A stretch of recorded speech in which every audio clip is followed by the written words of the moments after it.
Hello friends, myself R B Prasad. जैसा कि जानते हैं कि अपने YouTube channel R B Prasad के माध्यम से हम आपको फिजिक्स, केमिस्ट्री, मैथ और साइंस से संबंधित फैक्ट्स को देते रहते हैं।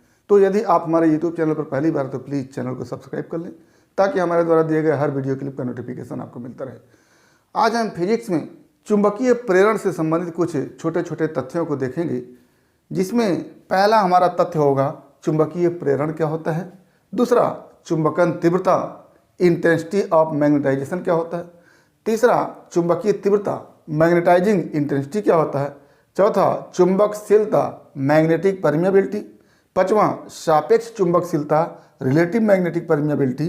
और छठवां, चुंबकीय सुग्राहिता अथवा प्रकृति मैग्नेटिक ससेप्टिबिलिटी। तो ये छोटे छोटे फैक्ट्स हैं जिसको हम आज देखने का प्रयास करेंगे।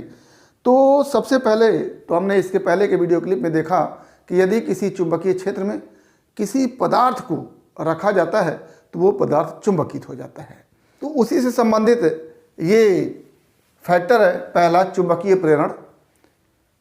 तो चुंबकीय प्रेरण एक प्रकार की घटना है जिसके तहत यदि किसी चुंबकीय पदार्थ को चुंबकीय क्षेत्र में रखा जाता है तो वो चुंबकित हो जाता है और उसके अंदर जो चुंबकत्व का गुण होता है उसको प्रेरित चुंबकत्व कहते हैं, इंड्यूस्ड मैग्नेटाइजेशन कहते हैं, और इस घटना को चुंबकीय प्रेरण कहते हैं। तो चुंबकीय प्रेरण क्या हो गया? चुंबकीय क्षेत्र में किसी पदार्थ का चुंबकित होना, यही घटना क्या कहलाती है? चुंबकीय प्रेरण कहलाती है, मैग्नेटिक इंडक्शन कहलाती है। और अगर कोई चुंबकीय पदार्थ चुंबकीय क्षेत्र में रखा जाता है तो उसमें चुंबकत्व का गुण आ जाता है और उसी गुण को क्या कहते हैं? प्रेरित चुंबकत्व कहते हैं। इसी में एक और फैक्ट हो जाएगा, प्रेरित चुंबकत्व। प्रेरित चुंबकत्व, तो दो फैक्ट इसमें मिले, चुंबकीय प्रेरण और प्रेरित चुंबकत्व, जिसमें चुंबकीय प्रेरण एक घटना है जिसके तहत चुंबकीय क्षेत्र में कोई चुंबकीय पदार्थ रखा जाता है तो वो चुंबकित हो जाता है, उसमें चुंबकत्व का गुण आ जाता है। तो ये घटना चुंबकीय प्रेरण कहलाएगी। और पदार्थ में चुंबकीय गुण जो आ जाता है, पदार्थ में जो चुंबकत्व का गुण आ जाता है उसको प्रेरित चुंबकत्व कहते हैं। अब थोड़ा सा हम इसमें देखते हैं कि एक बाहर का चुंबकीय क्षेत्र B0 है जिसको हम चुंबकीय फ्लक्स लाइन के माध्यम से दिखाएं। इसमें एक पदार्थ रख दिया जाता है और ये पदार्थ क्या होता है? चुंबकित हो जाता है। चुंबकित होने के कारण ये एक मैग्नेट की भांति बन जाता है, चुंबक की भांति बन जाता है, जिसका उत्तरी ध्रुव ये हो जाता है और दक्षिणी ध्रुव ये हो जाता है। तो बाहर जो चुंबकीय क्षेत्र है उसकी चुंबकीय फ्लक्स लाइनें ये दिख रही हैं और इसके चुंबक बन जाने के कारण इसके चारों ओर भी चुंबकीय क्षेत्र उत्पन्न होगा और जिसके तहत चुंबकीय फ्लक्स लाइनें इस N पोल से चल करके S पोल तक जाएंगी, N पोल से चल करके S पोल तक जाएंगी। तो अब इस चुंबकीय पदार्थ के अंदर हम क्या देख रहे हैं? B0 के कारण चुंबकीय फ्लक्स लाइन, चुंबकीय फ्लक्स रेखा, और दूसरा देख रहे हैं इसके चुंबक बन जाने के कारण इस पदार्थ के चुंबकीय क्षेत्र के कारण चुंबकीय फ्लक्स रेखा। तो क्या चुंबकीय पदार्थ के चुंबकत्व के कारण उत्पन्न चुंबकीय क्षेत्र में चुंबकीय फ्लक्स रेखा। इस पदार्थ के अंदर दो प्रकार की फ्लक्स रेखा है। पहली फ्लक्स रेखा जो ये वाली है, जो कॉन्टिन्यूअस लाइन है वो है, और दूसरी फ्लक्स रेखा इस चुंबकीय पदार्थ के चुंबक बन जाने के कारण इसके चारों ओर चुंबकीय क्षेत्र उत्पन्न होगा। तो डॉटेड लाइन से हम इस चुंबकीय रेखा को दिखाए हैं। तो ये डॉटेड लाइन वाली चुंबकीय रेखा प्रेरित चुंबकीय क्षेत्र के कारण है और कंटिन्यूअस जो फ्लक्स रेखा है वो बाहर के चुंबकीय क्षेत्र के कारण है। तो स्वाभाविक सी बात है कि इस चुंबक के अंदर चुंबकीय फ्लक्स रेखाओं की संख्या अधिक हो गई, या कह लें चुंबकीय फ्लक्स घनत्व अधिक हो गया। और चुंबकीय फ्लक्स घनत्व एक तरह से चुंबकीय क्षेत्र की तीव्रता होता है। तो इस चुंबकीय पदार्थ के अंदर चुंबकीय क्षेत्र की तीव्रता बढ़ जाती है। तो तीसरा क्या हो गया? चुंबकीय पदार्थ के भीतर चुंबकीय फ्लक्स घनत्व, इसको हम लिखते हैं चुंबकीय क्षेत्र की तीव्रता बढ़ जाती है। और इसी चुंबकीय क्षेत्र की तीव्रता को क्या कहते हैं? B कहते हैं, प्रेरित चुंबकीय क्षेत्र। तो इसके अंदर प्रेरित चुंबकीय क्षेत्र B होता है, इसके बाहर मूल चुंबकीय क्षेत्र B0 होता है। तो ये हमारा हो गया प्रेरित चुंबकीय क्षेत्र। क्या हो गया? प्रेरित चुंबकीय क्षेत्र। कहाँ? चुंबकीय पदार्थ के अंदर। चूंकि चुंबकीय क्षेत्र एक सदिश राशि है तो इसको हम सदिश के रूप में लिख देते हैं इस तरह से। तो ये हो गया हमारा चुंबकीय प्रेरण से संबंधित तथ्य। अगला हम देखते हैं चुंबकन तीव्रता। क्या देखते हैं? चुंबकन तीव्रता, इंटेंसिटी ऑफ मैग्नेटाइजेशन। तो चुंबकन तीव्रता वस्तुतः चुंबकीय पदार्थ के चुंबकित होने की क्षमता की माप होती है। क्या? चुंबकन तीव्रता चुंबकीय पदार्थ के चुंबकीय क्षेत्र में चुंबकित होने की क्षमता की माप होती है।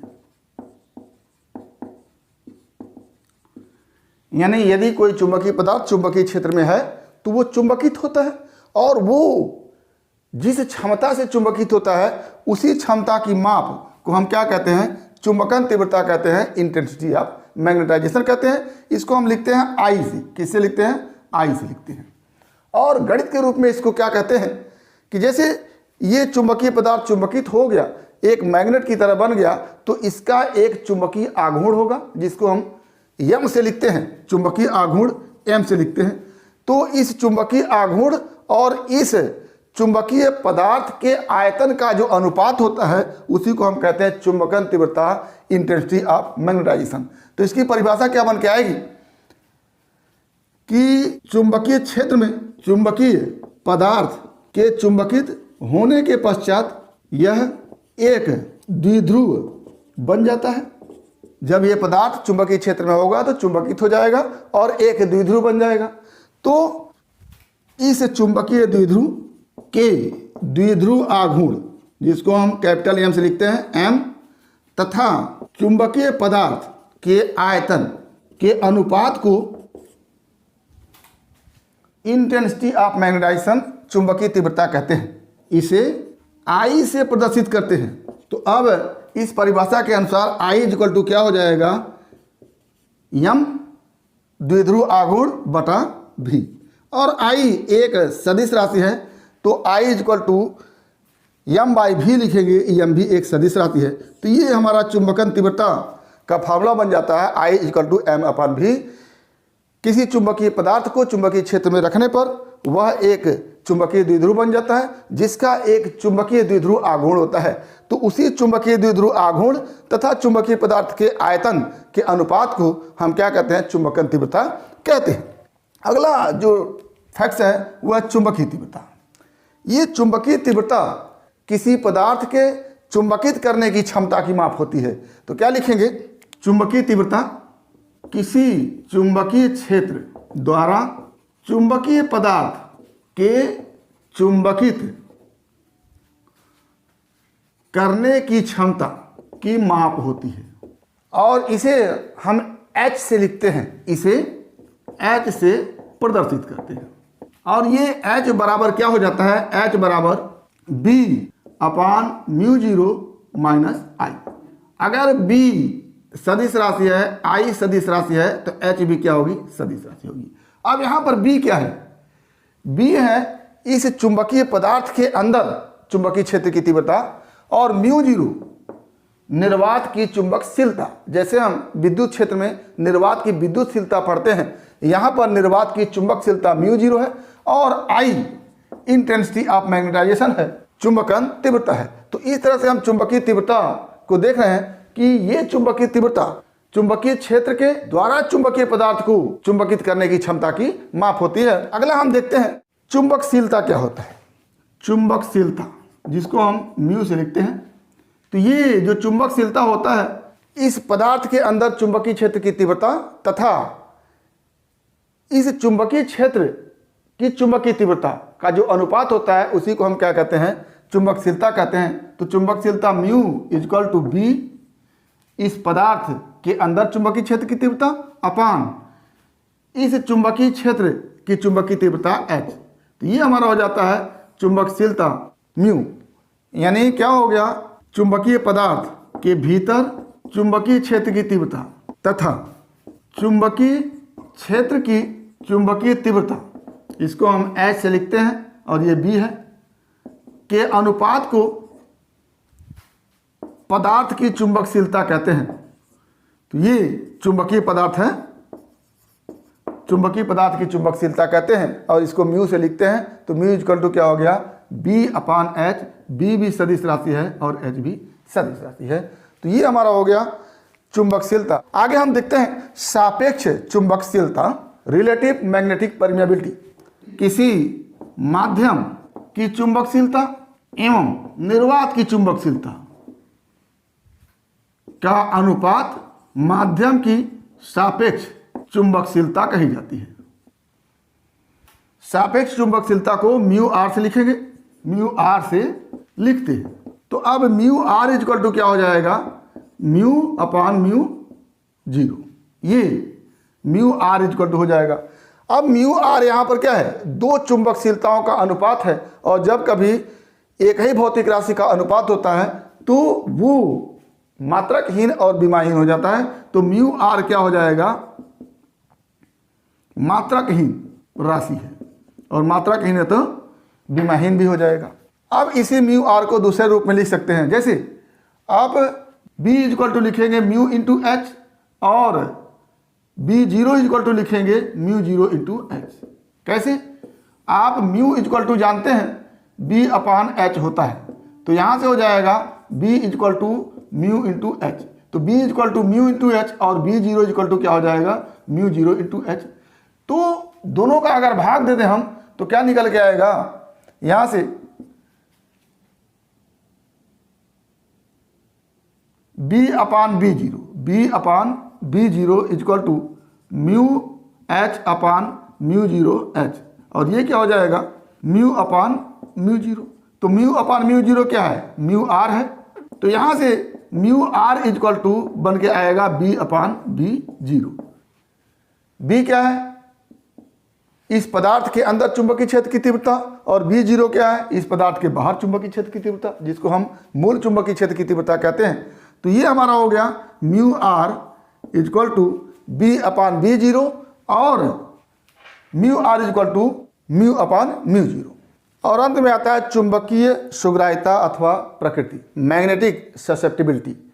चुंबकीय सुग्राह्यता, चुंबकीय सुग्राह्यता को हम जाई एम से लिखते हैं। ये चुंबकन तीव्रता I तथा चुंबकीय तीव्रता H का अनुपात होता है और इसको हम लिखते हैं कि किसी पदार्थ की चुंबकन तीव्रता चुंबकीय तीव्रता के अनुक्रमानुपाती होता